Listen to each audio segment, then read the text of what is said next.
dressed as, why they're here at the fort, and then a little bit about the cannon itself. So to begin with, Maverick and I are wearing the dress uniform of the 23rd Infantry Company E. The guys stationed here at Fort Mackinac from 1884 to 1890. This is the type of uniform they'd be wearing when they want to show off, when they're on parade. Twice a week, every week, so tourists would be allowed into the fort to watch the soldiers drill and actually do exactly what we're going to do for you and fire the cannon. This is what the soldiers would be wearing. Now, the 23rd Infantry, who again was here for 6 years, 1884 to 1890, they're serving as the caretakers for America's second national park, located here on the island. That park was around for 20 years, starting in 1875. Unfortunately for those soldiers, a lot of their soldierly duties took up their time. They had things to do instead, like target practice, drill on the parade ground for 2 hours or more a day. They had guard duty, they had fatigue duty, which was manual labor for 6 or more hours a day. And one of the things they had to do was render customs and courtesy in the form of salute shot, which sounds kind of complicated. Well, that basically just means we take a cannon, like the one behind me, use a loud bang to celebrate some sort of event or mark something. And the soldiers here would do that quite often. In fact, every day they fired 2 of these salute shots, one at the raising of the flag and one at the lowering of the flag, just to signal the start and the end of their workday. They'd also fire these salute shots for the death of a president, like they did for Ulysses S. Grant in the middle of the 1880s, where they fired 13 shots at dawn, 1 shot every half hour, and then 38 shots at dusk. They also would do it every year for the 4th of July, where they fire 1 shot for each state in the Union, which was 38 states at the time, starting at 5 a.m. And again, what they're using is basically all powder, no cannonball, because, like you folks, tourists back then didn't like ordnance flying over their head, right? So they're using just powder, no cannonball. It's just, again, a loud bang to mark some sort of event. And the gun they're using to do this is very similar to the one behind me. This is a model 1841 6-pound smoothbore field gun. Very long and complicated name. Soldiers just called it the 6-pounder. So what that very long and complicated name essentially means is this kind of gun was first invented in 1841. It saw action in the Mexican-American and the American Civil War. And by the 1880s, it was pretty much obsolete. The max range of this cannon, firing a 6-pound cannonball with 20 ounces of powder. So, the maximum for this cannon is 1 mile distance. So from here, to the shores of Round Island out there. But again, this is a smooth bore cannon, meaning there's no grooves in it.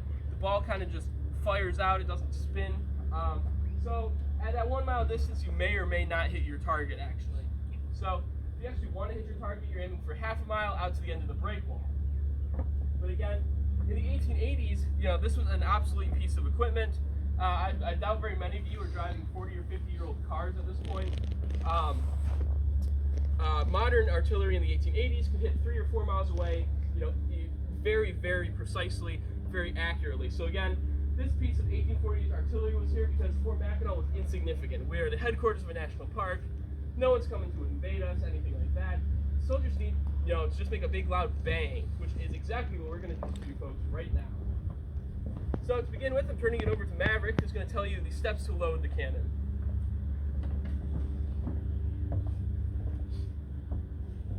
So I'm having Jacob, the gunner's worm or auger. I'm going to put my finger on this little hole here so no oxygen escapes while he does this. So shove it in the bore hole to clean out the leftover particles from our last fire. Then you'll grab the sponge to clean out the bore hole of the cannon. And when he puts it in there, it'll make like a vacuum, so when he pulls it out, it'll make a loud thump sound.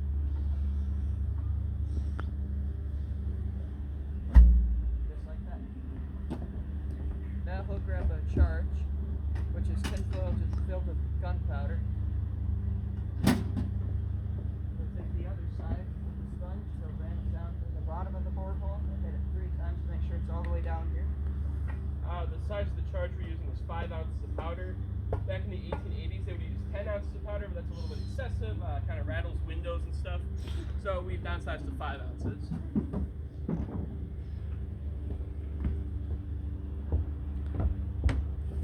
Now we're rolling the gun into its battery position against the wall.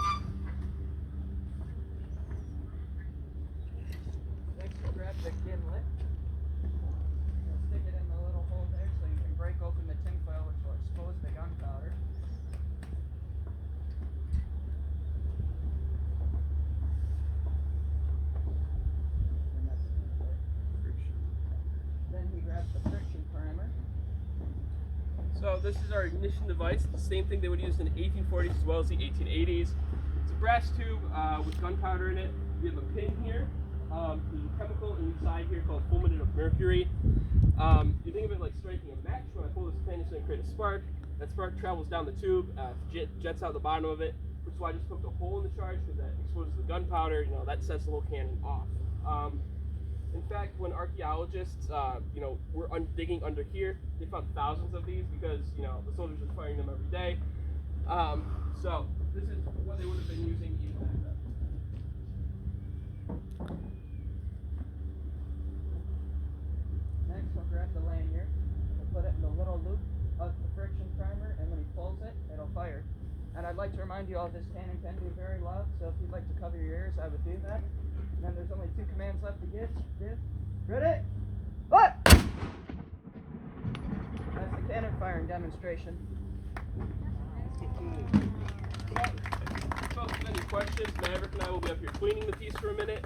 Otherwise, our next demonstration will be at 11 o'clock down on the playground. There'll be a rifle firing demonstration.